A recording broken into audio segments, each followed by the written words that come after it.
कभी सोचा है कि हम इंसानों की जिंदगी मतलब जितनी लंबी है वैसी क्यों है? आज हम एक बहुत ही पुरानी और सच कहूं तो बड़ी मजेदार कहानी पर नजर डालेंगे। ये कहानी ना इसका एक बड़ा अनोखा सा जवाब देती है और शायद हमारे अपने स्वभाव के बारे में भी बहुत कुछ बता जाती है। तो सवाल यही उठता है कि आखिर इंसान की उम्र तय कैसे हुई? एक बहुत पुरानी कहानी है जो इसका आप कह सकते हैं बड़ा ही अजीब सा जवाब देती है।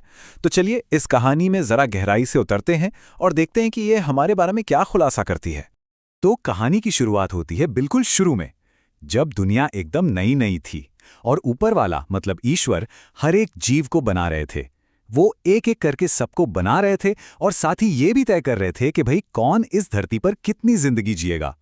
अच्छा, तो सबसे पहले बारी आई जानवरों की, और जब भगवान ने उन्हें उनकी जिंदगी दी ना, तो हर जानवर ने एक बड़ा ही मजेदार जवाब दिया। एक ऐसा जवाब जो हम इंसानों से एकदम मतलब बिल्कुल ही अलग था। कहानी में सबसे पहले जिसे बनाया गया वो था कुत्ता। भगवान ने उसे एक वफादार गार्ड, एक रक्षक के तौर पर बनाया। उसका सीधा सा काम था घर की रखवाली करना। तो ईश्वर ने कुत्ते से कहा, देखो तुम्हारा काम एकदम सिंपल है, दरवाजे पे बैठो और भौंको, और इस काम के बदले मैं तुम्हें पूरे 20 साल की जिंदगी देता हूं। लेकिन कुत्ते का जवाब सुनकर सब हैरान रह गए होंगे। उसने कहा, प्रभु 20 साल तक सिर्फ भौंकते रहना, ये तो बहुत ज्यादा है। मैं इतने सालों का क्या करूंगा? प्लीज मुझे बस 10 साल दे दीजिए।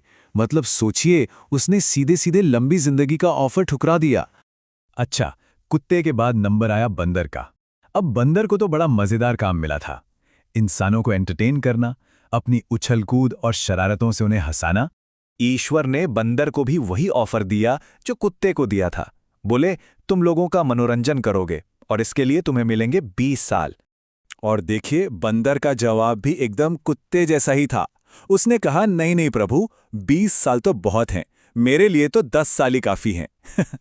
मतलब उसने भी खुशी खुशी अपनी जिंदगी कम करवा ली। एक पैटर्न दिख रहा है ना? अब बारी आई गाय की, और उसे एक बहुत बहुत जरूरी काम सौंपा गया। काम था कड़ी मेहनत करने का और दूसरों का पेट भरने का, खासकर बच्चों को अपना दूध पिलाकर पालने पोसने का। अब क्योंकि गाय का काम इतना मुश्किल था, मतलब जीवन भर मेहनत और सेवा, तो ईश्वर ने उसे एक बहुत लंबा जीवन दिया, पूरे 60 साल का। पर यहां भी वही हुआ, गाय ने भी इतने लंबे जीवन के लिए मना कर दिया। बोली, 60 साल तक इतनी कड़ी मेहनत? नहीं प्रभु, मैं इतने लंबे जीवन का क्या करूंगी? मेरे लिए तो बस 20 साल ही बहुत हैं। तो अब तक क्या देखा हमने? हर जानवर ने संतोष दिखाया और कम में ही खुश रहा। अब कहानी में एक जबरदस्त मोड़ आता है। अब सीन में एंट्री होती है ईश्वर की आखिरी रचना की, और बस यहीं से सारा खेल पलट जाता है। और वो आखिरी रचना थी इंसान। ईश्वर ने इंसान को बनाया, और कमाल की बात यह है कि उसे कोई मेहनत वाला काम नहीं दिया गया। उसका तो बस एक ही काम था, जिंदगी को एंजॉय करना। ईश्वर ने इंसान को 20 साल दिए और कहा, जाओ धरती पर जाओ, खाओ पियो मजे करो, जितना कर सकते हो उतना आनंद लो। सोचिए, एक ऐसी जिंदगी जिसमें कोई टेंशन नहीं, कोई जिम्मेदारी नहीं, सिर्फ और सिर्फ मजा। और बस यहीं पर कहानी का सबसे बड़ा ट्विस्ट आता है, जहां एक तरफ हर जानवर कह रहा था कि लंबी जिंदगी तो बहुत ज्यादा है, वहीं इंसान ने क्या कहा?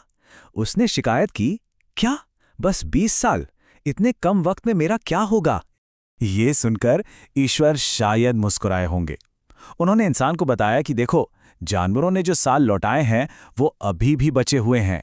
गाय के 40 साल और कुत्ते और बंदर के 10-10 साल, यानी कुल मिलाकर पूरे 60 साल अभी भी बाकी हैं।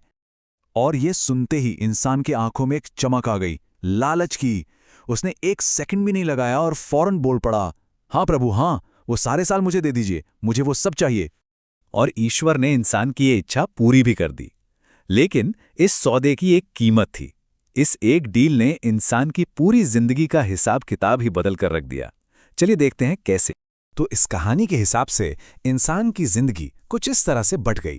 पहले 20 साल वो तो उसके अपने हैं, खाने पीने खेलने कूदने और मौज मस्ती करने के। फिर आते हैं अगले 40 साल जो उसने गाय से लिए थे। इन सालों में वो अपने परिवार के लिए गाय की तरह दिन रात मेहनत करता है, पिसता है। इसके बाद आते हैं बंदर से लिए हुए 10 साल। इस उम्र में वो अपने नाती पोतों के सामने बंदर की तरह तरह तरह के खेल दिखाता है, बस उनका दिल बहलाने के लिए। और फिर आखिर में आते हैं कुत्ते वाले 10 साल, जब वो बेचारा बस दरवाजे पर बैठा रहता है, आने जाने वालों को देखता है और अपने आखिरी वक्त का इंतजार करता है।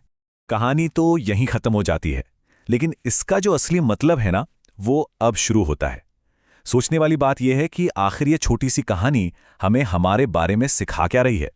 ये सिर्फ एक कहानी नहीं है, ये असल में एक कमेंट्री है हमारी इच्छाओं पर, हमारे असंतोष पर, जो कभी खत्म ही नहीं होता।